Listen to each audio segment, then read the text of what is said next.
الكل ما بينا يمر به بعض الأحيان لحظات أوجاع قوية. عندنا كلام والله إنه يقف بين شفتك وحنجرتك.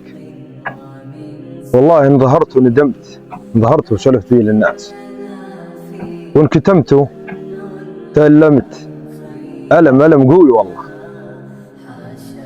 لا تجي تسولف للناس، لا والله. بس أنا أقول لك وين تروح بعد الساعة 12 بالليل أو الوقت اللي تشوفه أنت، توضأ وصلي ركعتين لوجه الله سبحانه وتعالى، وادعي الله عز وجل، وادعي وفضفض، لا تخلي شيء بصدرك أبد، لا تخلي شيء. والله ما تخلص صلاتك إلا مرتاح بحول الله وقوته. صليت، سجدت، سلمت، ادعي الله عز وجل، فضفض، أو تحب وأنت بسجود فضفض، لا تخلي شيء بخاطرك ولا شيء بصدرك. والله العظيم إنك لتشعر براحة وسعادة ما يعلم بها سوى الله سبحانه وتعالى وأنت.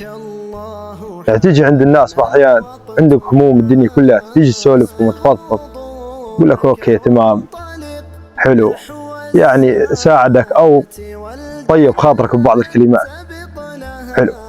ما بالك تروح عند رب العالمين تصلي وتدعي الله عز وجل، فهذا الإنسان بدي يجبر خاطرك بكلمتين، فما بالك بكرم الله سبحانه وتعالى وجبر خاطرك من الله سبحانه وتعالى. شلون؟ عظيم صح؟ خذها عن تجربة والله. السلام عليكم ورحمة الله وبركاته.